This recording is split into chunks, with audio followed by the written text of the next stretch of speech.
I have been teaching at Station 7 for 11 years. I want you to understand that before I say anything else, because I need you to know that I am not someone who panics easily. I have seen Vithari cadets cry during dissection. I have had a Solarin student faint at the sight of a living blood moth. I once spent 40 minutes talking a Grelian exchange student down from a ventilation shaft because someone brought a houseplant to class and he thought it was aggressive. I've seen things, but I have never, in 11 years of teaching xenobiology at a multi-species academic institution, floating in the dead black stretch of neutral space, I have never seen what I saw in room 14B on the morning of Cycle 7. And I think about it every single day. Let me start from the beginning, because that's the only way any of it makes sense. Station 7 is not a prestigious posting. If you're in the Galactic Education Authority and you end up assigned to Station 7, it usually means one of two things. Either you specifically requested a frontier posting because you're the kind of person who likes challenge and difficulty, or you made someone angry and this is your punishment. I belong to the first category. I will not speak for my colleagues. The station orbits a dead binary star system in what the GEA charts call Sector Null 9. Nobody lives there. Nothing grows there. There's nothing of strategic or commercial value, which is exactly why they put the school there. Neutral space. No government jurisdiction. No species has territorial claim. It's the only kind of location where you can put 43 students from 19 different species in the same building, without someone's government lodging a formal complaint about border violations. The academic wing is the heart of the station. 7 floors, each floor a different learning environment calibrated for the species mix of its assigned classes. Floor 2 runs cold and dim for our Thalori students, who come from a bioluminescent cave world and find overhead lighting genuinely painful. Floor 5 runs warm and humid for the Brenari, who are technically amphibious and need moisture to maintain their skin integrity. Floor 3, my floor, runs at what we call standard neutral, 18 degrees, 60% humidity, standard oxygen mix with trace enrichments for our non-oxygen primary students. Room 14B sits at the far end of Floor 3's eastern corridor. It is a xenobiology lab. It is equipped with 12 containment stations, 4 observation tables, 2 Class C secured specimen lockers, and 1 Class A containment chamber at the back of the room. A reinforced transparent enclosure, 3 meters by 3 meters, with a triple-lock electromagnetic seal, internal atmospheric controls, and a direct line to station security. The Class A chamber is not decorative. We use it for live specimen during specific curriculum modules. The Galactic Education Authority has strict protocols about which specimens qualify for classroom use, how long they can be kept, what containment standards must be maintained, and under what circumstances a specimen must be immediately returned to the station's biology vault. I followed every protocol. I want to be absolutely clear about that because the Inquiry Commission spent 3 weeks suggesting otherwise, and I am still angry about it. The Cathara was brought to room 14B because it was the subject of that rotation's assigned module, Apex Predator Behavior and Interspecies Safety Awareness. It's a mandatory module. Every first-year student at Station 7 takes it. The goal is not to terrify students. The goal is to ensure that young people from across the galaxy, many of whom have never left their home systems, understand what genuinely dangerous organisms look like, how they behave, and how to respond if they ever encounter one in the field. The Cathara is an obvious choice of specimen for this module. It is, by most agreed-upon measures, the most dangerous naturally occurring predator in the known galaxy, not the largest, not the strongest, not even the fastest. The most dangerous. There is a difference. Size and strength are simple. Danger is something else entirely. A Cathara does not look like what you'd expect.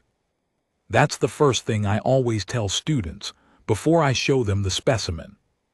I say, close your eyes for a moment and imagine the most dangerous creature in the galaxy. Go on, picture it. They picture something enormous, usually. Claws, teeth, scales, or armor plating. Something that announces itself, that takes up space, that makes the air feel heavy when it enters a room. Then I open the containment chamber's display window, and they see a Cathara for the first time, and there is always, a beat of silence followed by someone saying, in whatever language they speak, some version of, "That's it."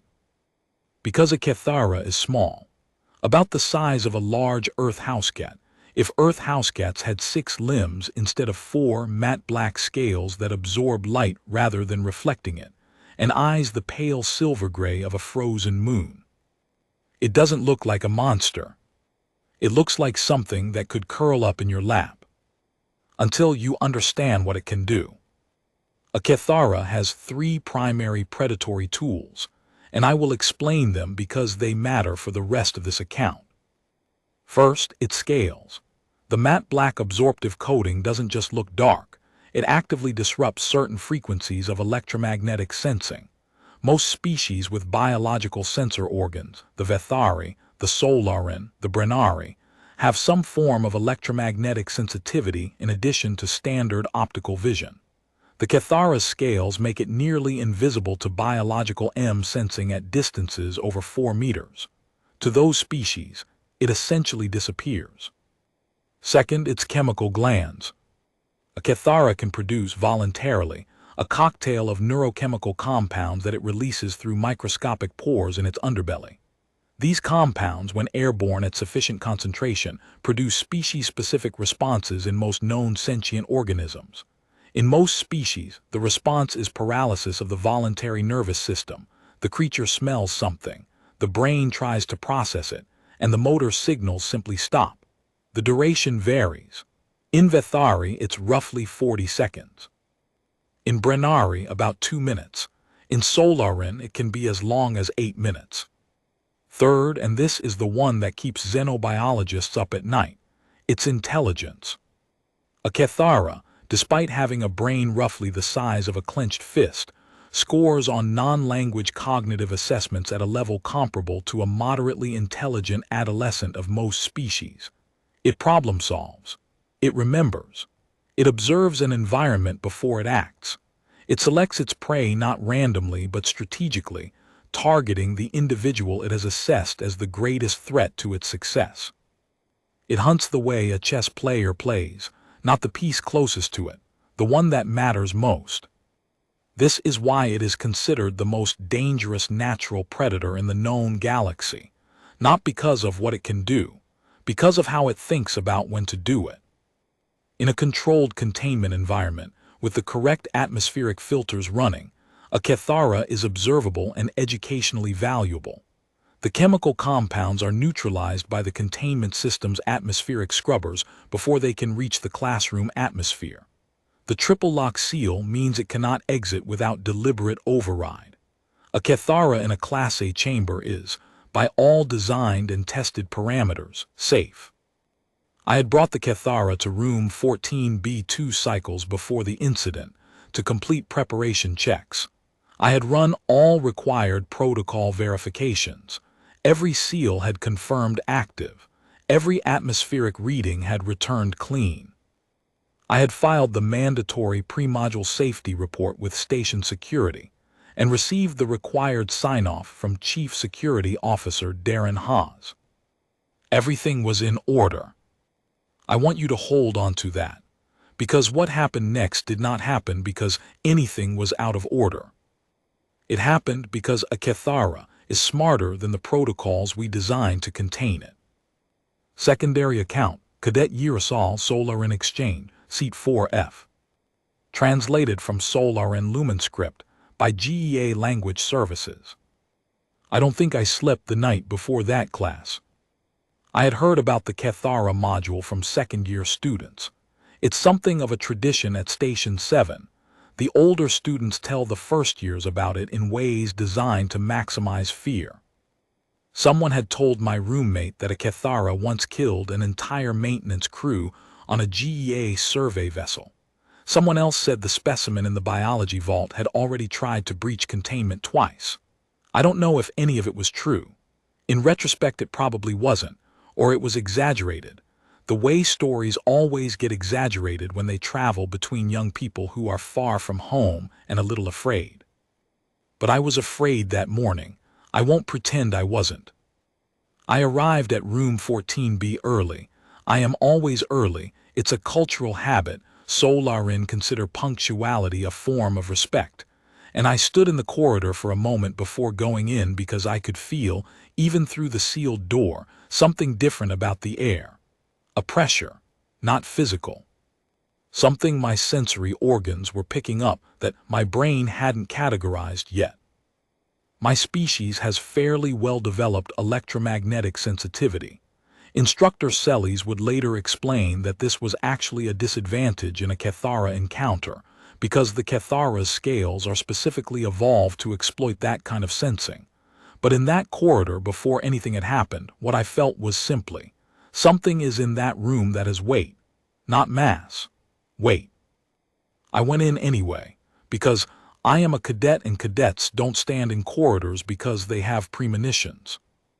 Instructor Celis was at the front of the room, running final checks on the containment display. The Cathara was in the chamber at the back. I could see it on the display screen, a small dark shape moving slowly in a figure-8 pattern, the way it always moved when it was being observed. Instructor Celis would later tell us that the figure-8 movement is actually a behavioral indicator of active assessment. The Cathara traces the geometry of its environment while simultaneously tracking visual stimuli. It was cataloging us. It had been cataloging us for 2 cycles. We didn't know that yet. The other students filed in over the next several minutes. We are a class of 17, 12 non-human students, 5 human. The non-humans are 3 Vethari, 2 Solarin, myself and Cadet Peth, 2 Brenari, 1 Grelian, 1 Thalori, 1 Morvis, and 2 Keshto. The humans are Cadet Liam Ords, Cadet Priya Nakamura, Cadet Tobias Freed, Cadet Ren Cassis, and Cadet Marin Voss. I mentioned the composition of the class because it matters. Because the Cathara, we would later understand, had already assessed it. Marin Voss sat in the front row. She always sat in the front row. She was the kind of student who asked questions during lecture not to show off, but because she genuinely wanted to understand things. She had a habit of leaning forward when she was engaged, elbows on the desk, chin in her hands, head tilted slightly to the left. She looked, when she was thinking hard about something, like a person trying to tune into a signal that's almost there. She was wearing a gray thermal jacket that morning, because the station's heating systems had been running slightly cool for the past rotation. Her dark hair was pulled back, and she had a scuff of something, ink, I think, from her notation tools on her left wrist. I remember these details because I was sitting 2 seats behind her, and I watched what happened with the kind of clarity that only comes when your body understands that what it is seeing is extremely dangerous. When you are afraid and your senses sharpen, you see everything. I saw everything. Station Security Log, Chief Officer Darren Haas. Excerpt from Official Incident Report, time-stamped 8:47 to 9:23, Cycle 7.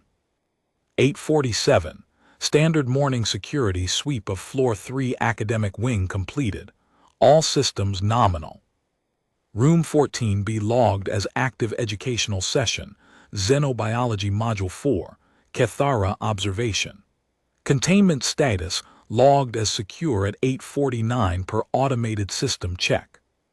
8:51, first anomaly flagged by Atmospheric Monitoring Subsystem. Atmospheric scrubber efficiency in Room 14B registered a 0.3% reduction in filtration output. This is within acceptable operational variance and was not flagged as requiring immediate response. Standard protocol, log and monitor. 8:58, second atmospheric anomaly. Scrubber efficiency registered 1.1% reduction. This crosses the monitor threshold and should have triggered an automated alert to the security desk. It did not. Post-incident analysis revealed a software lag in the alert relay system, a known issue that had been flagged for maintenance 3 rotations prior and had not yet been addressed. This failure is noted in the concurrent maintenance review. 902. Instructor Selly's personal security tab logs a manual containment check. He ran a physical verification of all 3 locks on the Class A chamber. All 3 confirmed secure. This is not standard protocol for mid-session. It suggests Instructor Sellies may have sensed something in the room's atmosphere before the equipment registered it as significant. 906. Third atmospheric anomaly. Scrubber efficiency at 4.7% reduction.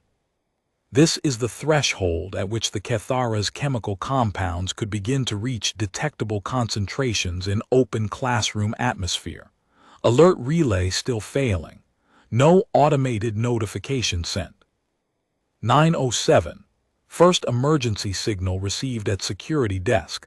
Manual activation. Room 14B signal source identified as Instructor Selly's personal panic tab. I was at the security desk. I heard the signal and I was moving before I had consciously processed it. This is training. When a panic signal comes from a room containing a Class A specimen, you don't stop to think. You move. 908. I activated the Floor 3 lockdown protocol, sealing all corridor access points between the security station and Room 14B. I contacted Medical Bay. I pulled Room 14B's security feed on my wrist display as I ran.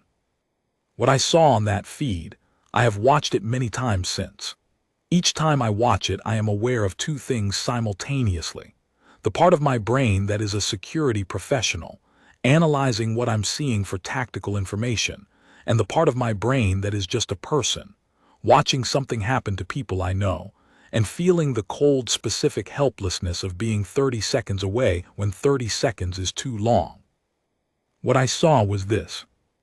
The front panel of the Class A containment chamber had been compromised, not broken, not forced. The electromagnetic seal on the rightmost lock had been defeated. We would later determine that the Kethara had identified and exploited a resonance frequency that, when produced by its own biological M output at sustained close proximity, created micro-disruptions in the lock mechanism. Over 2 cycles of proximity observation, it had been working at the lock, like a key being cut 1 increment at a time. The chamber door was open 4 centimeters. The atmospheric gap was enough. The chemical compounds were already in the room. At 9:07, when Instructor Selly sent the panic signal, the Kethara had not yet left the chamber. It was standing at the opening still, the way it stood when it was assessing. Its pale silver eyes were moving across the room with a slow, systematic attention. It was choosing. I will return to this in my incident narrative. The choice it made is, in my professional assessment, the most significant element of this entire incident, and I want to address it with appropriate weight. I have replayed that moment approximately 10,000 times in my mind, which I recognize is not a psychologically healthy pattern, but I have replayed it anyway. I noticed the scrubber efficiency drop on my personal environmental display at approximately 9:04. The number was small enough that my first response was to assume a calibration issue.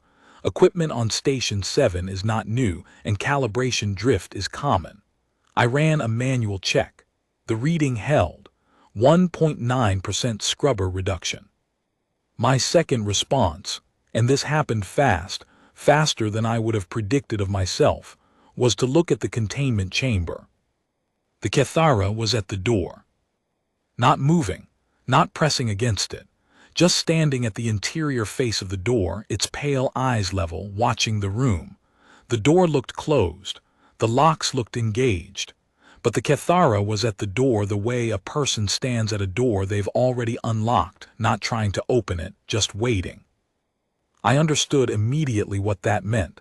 I don't know how. 11 years of teaching a species does something to your intuition. I understood. I hit my panic tab. And then I turned to the class, and what I saw in the room was this: 17 students mid-lecture, some of them already affected. The Cathara's compounds had been seeping through that 4-centimeter gap for somewhere between 6 and 10 minutes by the time I checked the scrubber reading. The concentration in the room was low, below the threshold that triggers sudden full paralysis, but it had been building, and the species most sensitive to it were already showing response. The Brenari students talk and save, they sit in the back middle row, were rigid in their chairs, not unconscious. Their eyes were moving, but their bodies had locked up, the voluntary nervous system shutting down in response to the compound. They couldn't speak. They couldn't raise their hands. They were aware of everything happening around them and entirely unable to act. Cadet Peth, the other Solarin, had his head down on his desk, and his bioluminescent markings, usually a warm amber when he's engaged in class, had faded to a pale, almost colorless gray. That color means distress in Solarin, the deep involuntary kind, the kind the body produces when it's been chemically overwhelmed. The Vethari students were swaying in their seats. The Vethari have a higher resistance to this class of compound than most species, but at sufficient concentration it still affects them, and the swaying was the first sign of coordination disruption. The Grelian student, Cadet Fen, had simply slumped. Whether in paralysis or unconsciousness I couldn't tell from across the room. And the humans. The humans were fine. That's not quite the right word. The humans were unaffected, physiologically. The Cathara's chemical compound had no mechanism for affecting human neurobiology. Human voluntary nervous systems operate on sufficiently different biochemical principles that the compound, while it could be detected by human olfactory senses as a faint smell, most described it later as something like cold copper or rain on stone, it could not disrupt human motor function. The humans were alert. They were looking around at their classmates with the particular expression humans get when they understand something is very wrong, but don't yet know what it is. I saw Marin Voss stand up. She stood up from her seat in the front row and turned around, and she looked at the room and she looked at me, and her face did the thing faces do when fear and clarity arrive at the same time. The jaw tightens, the eyes go still, the expression settles into something that is not calm but is the precursor to action. She said, "Instructor Celis, what's happening to them?" Her voice was steady. I want to record that because it matters. Her voice was completely steady. I said, "Sit down. Do not go near the containment chamber. Security has been alerted." And that was the moment the Cathara pushed the door open. Account Cadet Marin Voss, human, seat 1A. Full testimony given voluntarily, 3 cycles post-incident. I'm not sure I'm the right person to tell this story. I keep feeling like there's a version of it that happened to someone else, someone more prepared, someone who made better decisions, someone who was scared in a cleaner, more cinematically appropriate way. But they keep asking me to give this account, so here it is. I'll tell you what I actually remember, not what I think I should remember. The morning started normal. I'd been up late working on my navigation theory assignment, so I was running on about 4 hours of sleep, and the station's truly terrible approximation of coffee, which tastes like someone described coffee to a machine that had never tasted it. I sat in the front row because I always do, partly because I see better from the front, partly because sitting in the back makes me anxious when I can't see what the instructor is doing. Old habit from primary school that I never lost. The Cathara was on the display when I came in. I'd seen it before, on the display. Instructor Celis had shown us footage during the preliminary module briefing, but seeing it live, even through the containment display, was different. There's a quality to looking at a living thing that footage doesn't have. Presence, maybe. The awareness that on the other side of that transparency there is a mind doing its own looking. It made me uncomfortable. I didn't say anything about that because we were in a xenobiology lab and discomfort was probably appropriate. Class started. Instructor Celis was walking us through the behavioral classification framework for apex predators, how different species have evolved different primary predation strategies, how the Cathara's strategy represents an evolution beyond physical dominance into cognitive dominance. He's a good lecturer. He doesn't talk down to students. He expects you to keep up. I was keeping up. I was taking notes. And then I became aware slowly, not all at once, that the room felt different. Not physically. The temperature was fine. The lights were fine. It was a qualitative difference, the kind where your body knows something before your brain does. Something had changed in the air. I looked up from my notes and I looked at Cadet Tak, the Brenari student who usually sits 2 rows back and tends to tap his secondary fingers against the desk when he's thinking. Tak was not tapping. Tak was completely still, with the kind of stillness that doesn't belong to concentration, the kind that belongs to something being wrong with the body. I looked at Cadet Peth. His light was wrong. Solar in bioluminescence isn't something I'd had a long time to understand. We'd only been classmates for 1 rotation, but you learn to read it, the way you learn to read human facial expressions. Peth's light was wrong. I looked at Instructor Celis, and Instructor Celis was looking at the containment chamber with an expression I had never seen on his face before. I stood up. I don't fully remember deciding to stand up. I remember being seated, and then I remember being on my feet. The body sometimes makes decisions in the gap before the conscious mind arrives. I asked him what was happening to them. He told me to sit down. He said security had been alerted. And then the chamber door opened. I want to be very precise about what happened in the next few seconds, because I've been asked about it many times, and I think precision matters. The door opened slowly, not violently, not bursting, not crashing.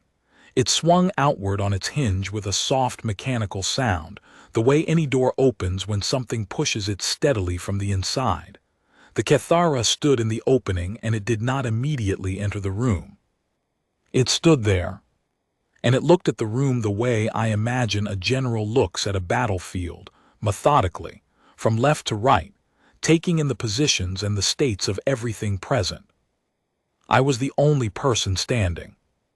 I remember thinking, in a strange bright calm, that I was probably the most visible thing in the room. I remember looking at the Cathara and having the very clear thought, it's small. It's really small. And then I had the second thought, which arrived about half a second later, and it chose not to leave for 2 cycles while it figured out how to get the door open, which means size is not the relevant variable here. The Cathara stepped out of the chamber. It moved to the floor of the room 6 limbs, a flowing, liquid motion, almost silent, and it crossed 2 meters of open space and stopped, and it was looking at me. Not at Instructor Celis, not at the students in the back, at me, at the person who was standing, at the only person in the room who was completely alert and completely upright. I understood, in a moment of very cold clarity, that the Cathara had identified me as the primary threat in the room. This was, on the one hand, a significant compliment to the threat assessment capabilities of an extraordinarily intelligent predator. On the other hand, I was a 19-year-old cadet who had been awake for 20 hours and had not had enough coffee, and I was fairly confident that whatever the Cathara had assessed me as capable of, it was overestimating me considerably.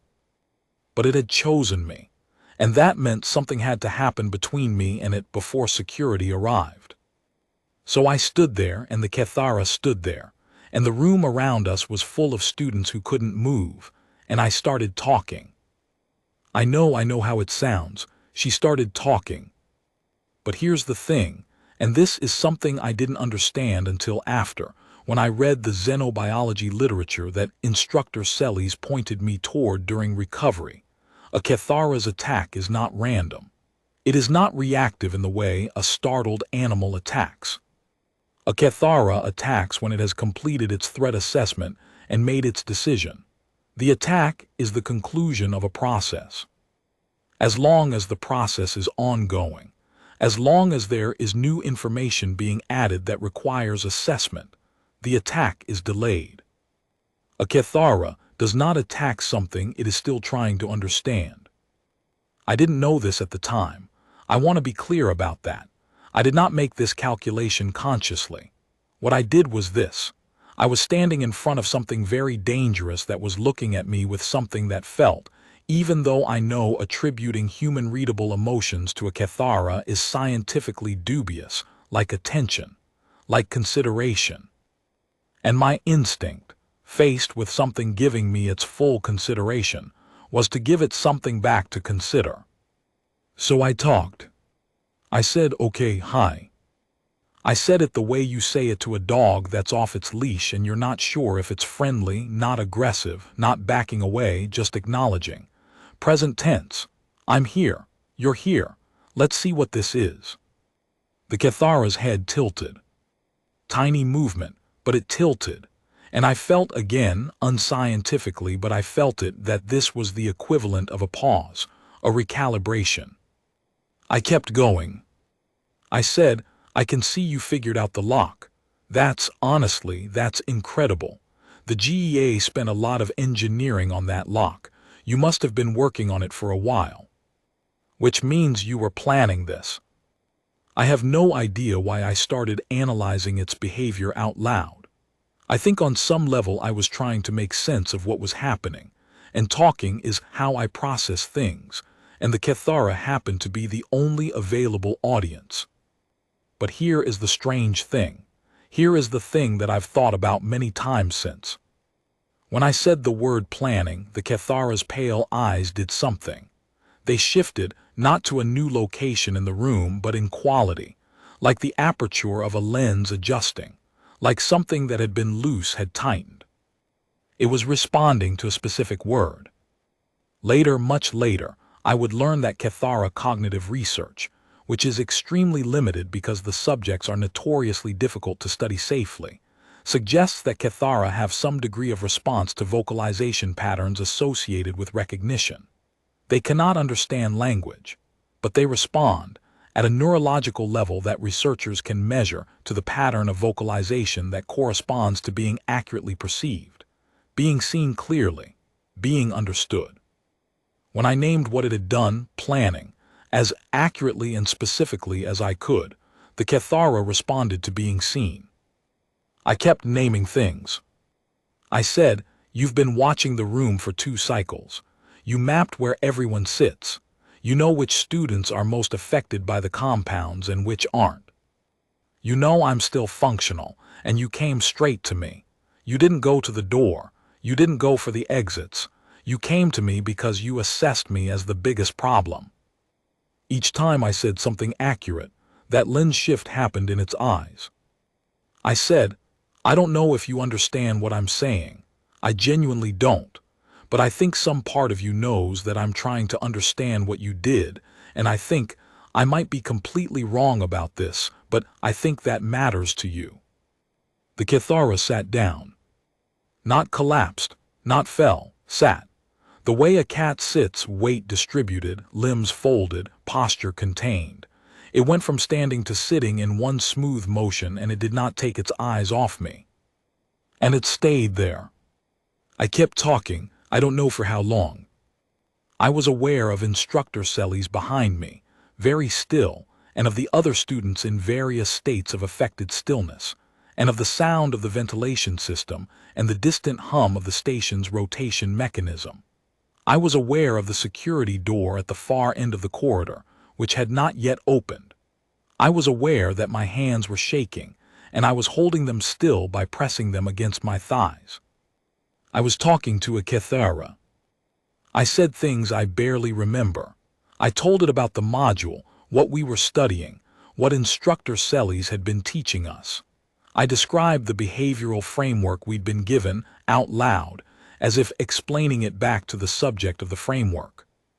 I told it that the containment plan had been designed to keep it safe as well as to keep us safe, which in retrospect might have been a reach, but I believed it when I said it.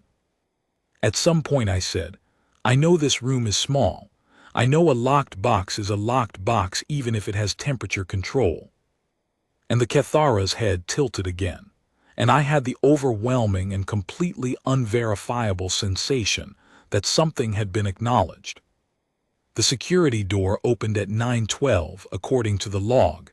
Chief Officer Haas and 2 officers entered the corridor. I heard them stop at the room 14B door. I did not turn around. I did not want to break eye contact. I said loudly enough for them to hear through the door, Chief Haas, it's sitting down. Please come in slowly. Please do not point weapons. I don't know exactly what it responds to, and I don't want to find out what changes if it feels cornered. There was a pause, a longer pause than I would have liked. Then the door opened. Account Chief Security Officer Darren Haas continued. When I reached room 14B's exterior door, I pulled up the security feed on my wrist display, and I stopped.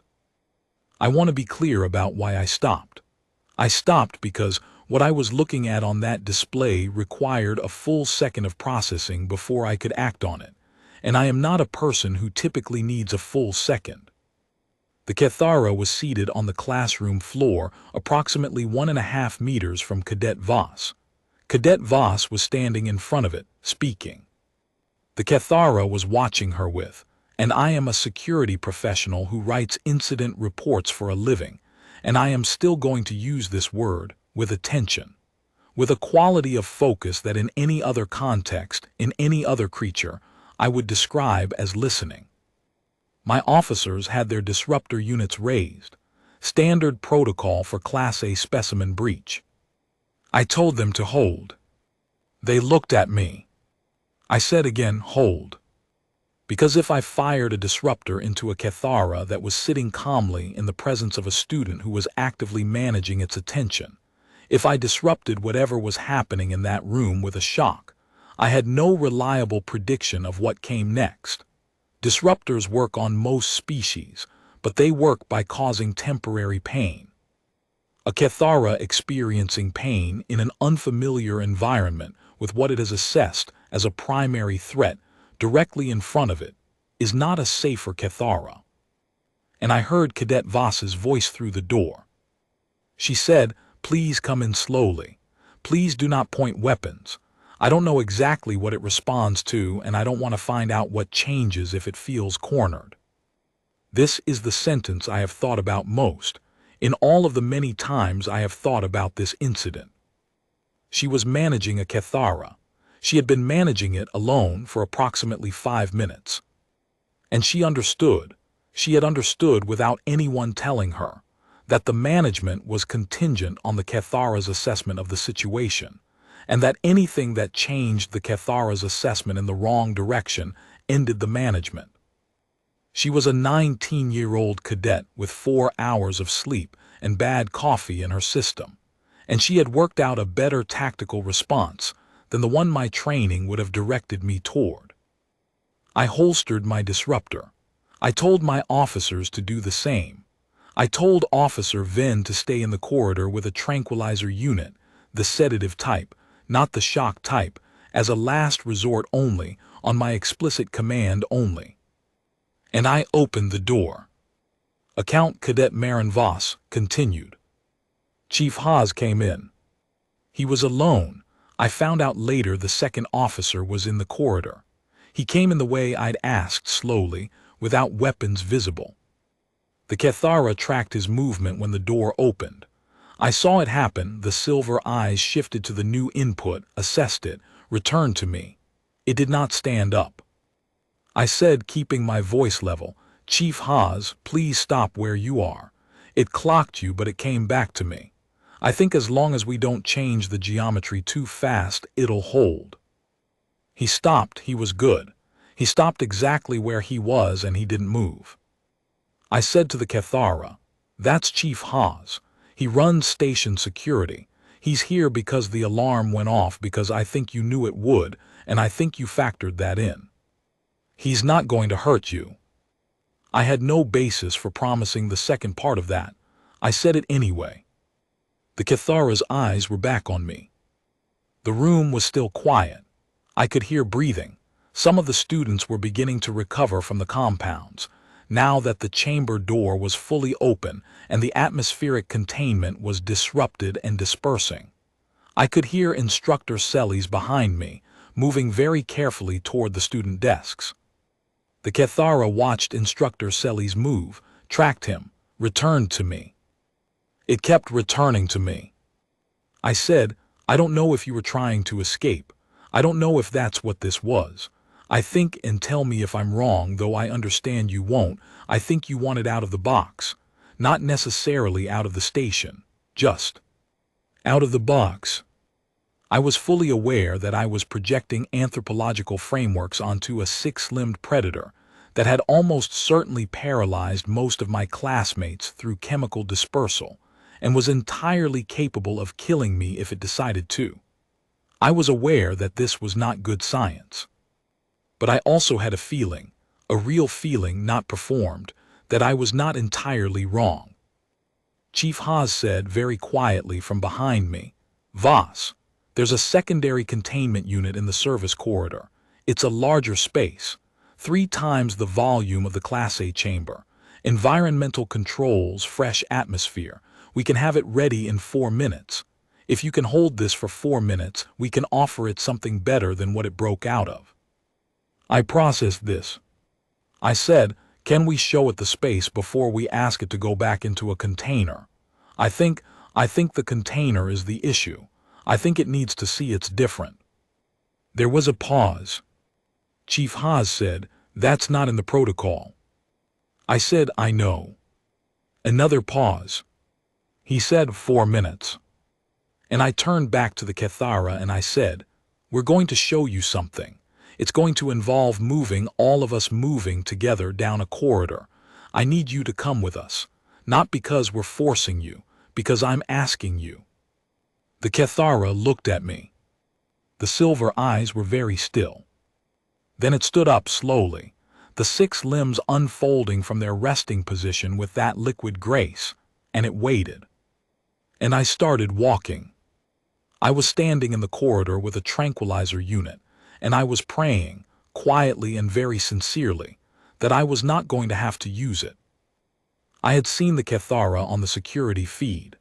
I had the unit calibrated to the correct dosage weight. We had the specimen's mass on file, obviously, and I was positioned at the corridor's far end, which gave me a clear shot from 20 meters. I did not want to fire. Not because I was afraid of the Kethara exactly. I was afraid of it, yes, but that wasn't the primary feeling. The primary feeling was that what was happening in that room felt, and this is an officer saying this, a person trained to respond to threats with force and clarity. It felt like something that shouldn't be interrupted. Whatever Cadet Voss was doing in there, whatever that was, it had weight. You could feel it through the feed. When the door opened and Chief Haas gestured to me that we were moving, I positioned myself at the corridor's end, out of the primary line of sight, and I watched. Cadet Voss came out first. She was walking at a normal pace, not rushed, not slow, just walking, the way a person walks when they need something to follow them, and they understand that running sends the wrong signal. She kept her body angled slightly back, so that her peripheral vision held the space behind her. The Kethara followed her out of room 14B. I have been an officer for 9 years. I have handled 2 prior Class A specimen incidents. Both involved immobilization. Both involved significant property damage. One involved casualties. I have never in 9 years seen a Class A specimen walk calmly through an open door in the presence of security personnel, and a cadet because a young woman asked it to. The Kethara moved through the corridor like water, silent, low, fluid. Its 6 limbs distributed its weight so evenly across the floor that I couldn't hear it walking. Its pale eyes were tracking everything, the lights overhead, the corridor geometry, the positions of Chief Haas and myself, but it kept returning to Cadet Voss, kept orienting to her, the way a compass needle orients to north, like she was the organizing principle of the space. Cadet Voss was talking as she walked. I couldn't hear everything she said. The corridor has an ambient hum from the ventilation, but I caught fragments. She was describing in a very calm, conversational tone what was at the end of the corridor. The secondary containment unit. What it looked like, what the space felt like, what the atmospheric controls could provide. She was giving it information. She was narrating, in advance, every experience they were about to have together, so that nothing that happened would be a surprise. She was, as I said in my formal statement, the most composed person in that corridor, and I have been a security officer for 9 years. We reached the service bay at 9:18. Chief Haas had the secondary unit open, the door wide, the internal lighting adjusted, the atmospheric settings running clean and fully functional. The space was approximately 9 meters by 4 meters. Large, relative to the Class A chamber, more than 3 times the volume. Cadet Voss stopped at the entrance. She said, and I heard this clearly, "This is what he's talking about. This is the space. You can go in if you want to look at it. You don't have to." The Cathara moved past her and entered the secondary containment.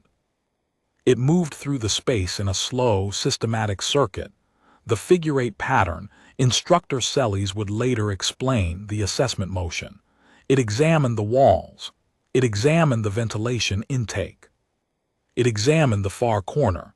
It took approximately 90 seconds. Then it went to the center of the space, arranged itself, and sat down. Chief Haas activated the containment seal from the exterior panel. The door closed. The seal engaged. The Cathara, from the center of its new space, looked out through the transparency at Cadet Voss, who was standing just outside. She raised her hand, not a wave, just a raised hand, like "I see you." The Cathara's head tilted. Then it began the figure-8. All 17 students recovered fully from compound exposure. The Brennari were kept in medical bay for 6 hours due to the extended duration of their exposure. The Solarin Cadet Peth was kept overnight for observation due to his bioluminescent indicators not returning to baseline until the following cycle. Everyone recovered. No permanent effects. The medical bay report is attached to this archive. I have been asked many times since to explain what Maren Voss did. I am a xenobiologist. I can tell you the scientific frameworks that apply. I can tell you about Cathara cognitive research. I can tell you about the neurological basis for their response to accurate perception. The research suggesting that a brain evolved to solve problems responds, at a measurable level, to the experience of being correctly identified as a problem solver. I can tell you all of that. But I think the actual answer is simpler and harder to quantify. Maren Voss treated the Cathara as an intelligent creature, not a threat, not a specimen, not a problem to be solved by force. A thinking thing doing a thinking thing's business, working at a problem over time, making a plan, executing it, entering a space and assessing it with the full engagement of a mind. She looked at it and she saw what it actually was, not what she was afraid it might be. This is not a skill I teach. I don't know if it can be taught. I've thought about it for weeks. I've talked to colleagues in the psychology and philosophy departments.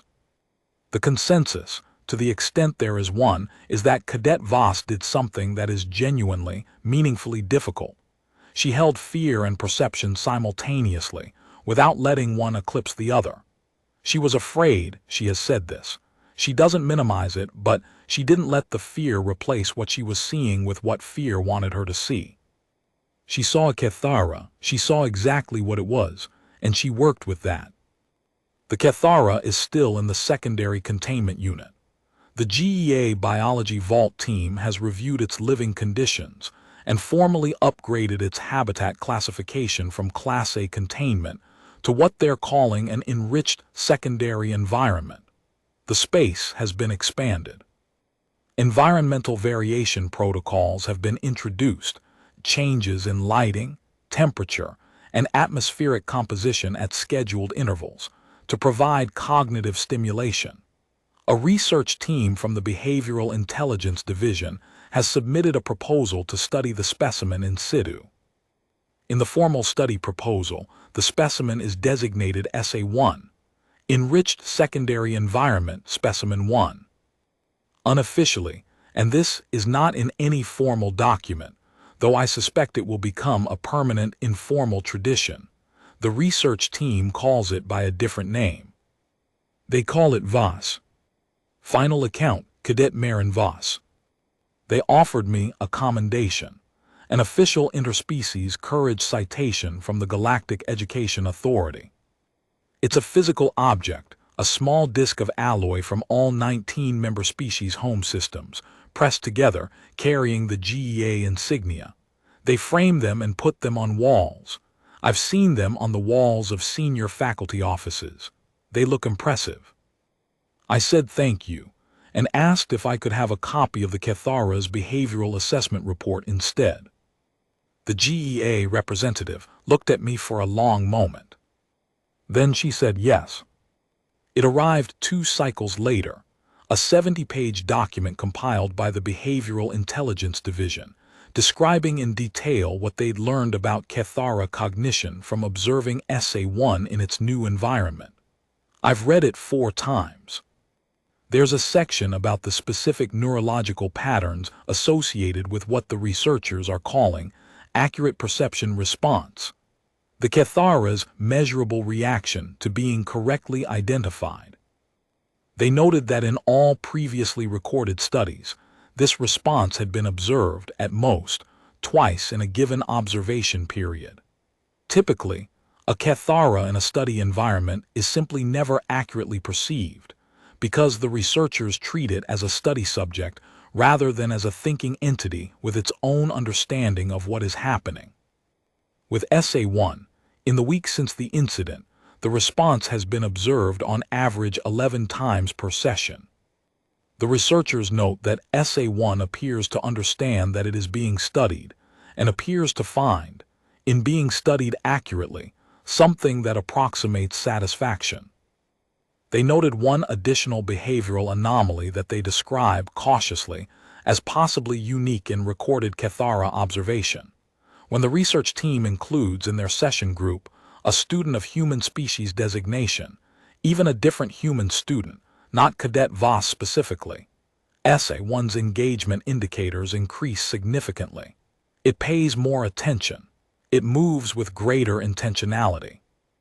The figure-8 assessment pattern becomes more complex, more elaborated, as if it's performing for an audience it believes capable of understanding the performance. The researchers don't know what to make of this. I think I do. I think SA1 learned something that day in room 14B the same way I did. Not a fact, not a protocol, something more basic than that. It learned what it felt like to be seen by someone who wasn't afraid of what they were seeing. And I learned in those 5 minutes with something that could have killed me without much effort, something that chose to sit down instead. I learned that intelligence is a language, and like all languages, it wants to be spoken to. Even when the speaker is small. Even when the speaker is afraid. Even when, maybe especially when, neither side was designed by evolution to understand the other, but both sides try anyway. That's the part nobody designs protocols for. That's the part that happens in the space between the locked door and the decision. All 17 students assessed following Cathara chemical compound exposure. Exposure levels varied by species-specific sensitivity, ranging from Class 1 minor disorientation, self-resolving within 30 minutes, to Class 3, full voluntary motor paralysis, resolving within 6 hours with atmospheric clearance. No student experienced Class 4 or above exposure. No permanent neurological effects recorded. Cadet VOS human showed no compound-related physiological effects. She was assessed for stress response indicators consistent with acute threat exposure, elevated cortisol analogs, elevated cardiovascular readings, fine motor tremor in both hands documented at time of medical assessment. When asked to rate her subjective experience of fear during the incident on the standard 1 to 10 scale used in post-incident psychological assessment, Cadet Voss paused for a moment and then said, "I'd say about a 7, maybe 7.5. This response was documented. For reference, in post-incident assessments of trained security officers following Class A specimen breach events, the average self-reported fear rating is 8.4. In non-security personnel, it is typically 9.1 or above. Cadet Voss was cleared for return to academic duties the following cycle. Appendix B, excerpt from Station 7 Academic Committee Review. The committee reviewed the circumstances of the Cycle 7 incident and the role of equipment maintenance failure in the breach.